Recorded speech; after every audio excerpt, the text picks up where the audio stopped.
Yo, what's good, everybody?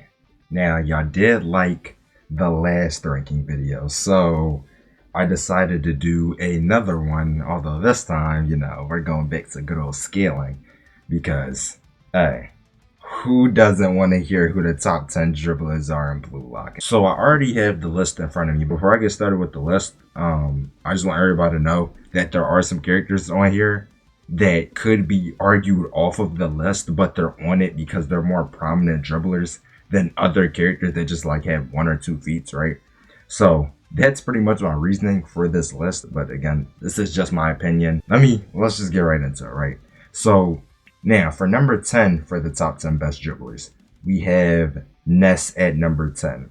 Now, Ness doesn't have many dribbling feats, but he is stated to have like super flexible ankles, and he's also capable of just like easily feinting out opponents and drawing them in and just like getting past them, right?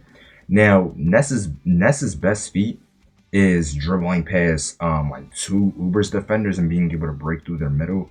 So I honestly thought that was good enough to put him at least 10. So that's where he's just at for me right now. Now, for number 9 ahead of him is Kaiser. Now, Kaiser isn't a super prominent dribbler, but he's able to get the job done, and he does have the feat of going pretty relative with Chris Prince when he was defending him, and he's capable of going on an entire solo run against Ubers, like getting to the middle of the field by himself. And on top of that, if you didn't think that was enough, another reason why he's here is because he was capable of running a 1v2 duel with Nanase and Karasu. And no matter how you feel about Nanase, whether you think he's bad or he's good, like a 1v2 with either of these two is ridiculous because they're both actually they're pressing him pretty solid, right? And he's still able to maneuver around them and kind of win that duel. So I put him at number 9 due to those 3 feats in particular, right? And number 8 I have as a sleeper pick, which is Barrow, right? Now, Barrow specializes in the feint chop, right? Or should I say the chop feint? I feel like I just messed it up, so we're just gonna call it the chop feint, right? So in the Bastard game in particular, he's able to just chop past mostly anybody, and mostly anybody consists of Grim, Ness, Isagi. Like he's able to just get past and maneuver through all of them with like that chop feint that he does, which honestly it should be predictable by now, but it just seems they all fall for it, which can get him up this decently high, honestly, right? So he also does something similar against Manshine, where he's just able to dribble past the team and get past Rayo as well, right? And he misses the goal, but he's getting the job done on solo runs, so you can't be but so harsh on Barrow, right? So I'll put him number 8. An argument could be made for Kaiser over him due to the Chris Prince feat, but I don't really think so. I just think Barrow's more of a consistent dribbler, right? So moving on, we are at Yukimiya at number 7, the dueling emperor, right? So Yukimiya in particular, right? I know what y'all are thinking. He should be higher, right? Because he was able to destroy the entire Manshine team on defense. He went on a solo run and almost completed the play if it wasn't for a master striker, right?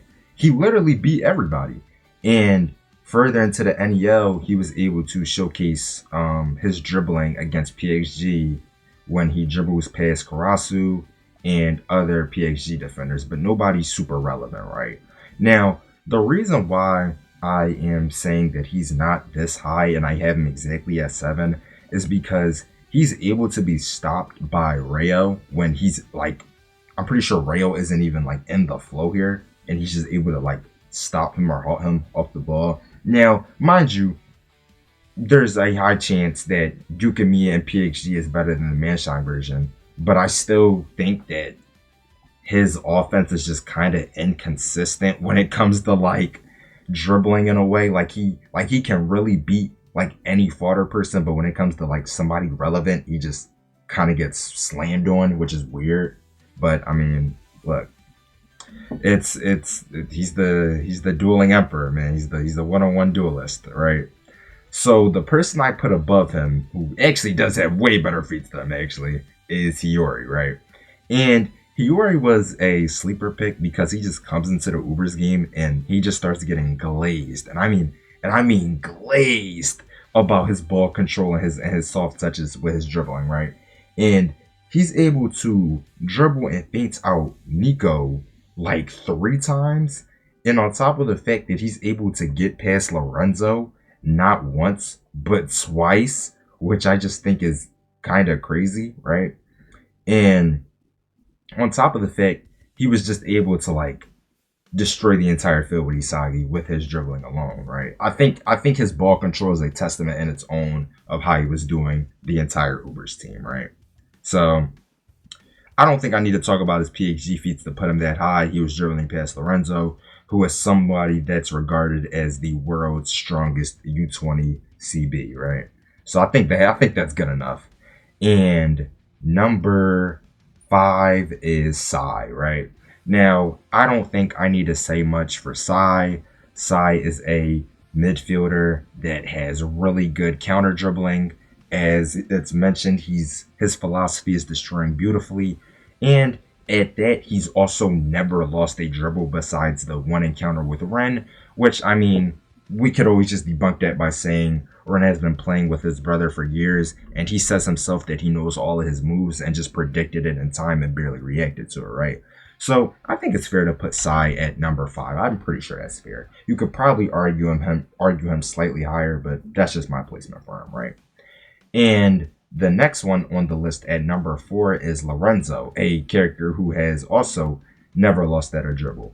And although there's no like actual reason why I put him over Sai, besides the fact that I just think that the zombie dribble is harder to guard than counter dribbling, just with the way that Lorenzo moves his body and the fact that it just seems like players like Raichi and other bastard defenders just have a very hard time dealing with him, and Kunigami in particular. And Kunigami has a very strong physical, so if he can't even like react or try and get on Lorenzo and just getting dribble past, that's a testament of its own, right? And now we have the top 3. Now, the top 3 actually is more like the top 4 because 2 players share one spot, but you guys are about to hear about that soon, right? Now, number 3, we have Ren Itoshi, by far the best duelist almost in Blue Lock in general in the U20s. In the U20s, I think he's the best duelist. He pretty much destroyed Bastard Munchin's defense a multitude of times by himself very easily, and especially in his destroyer mode, because his concentration is just on an entirely different level. It's stated that Ren's ball control is just like on a different level, so his dribbling is just destroying them, and there's nothing that they can do. Mind you, Ren just constantly toys with them the entire time, right? So I think that it doesn't matter if you have 1 person or 2 people on Ren. He's the best duelist when it comes to dribbling, right?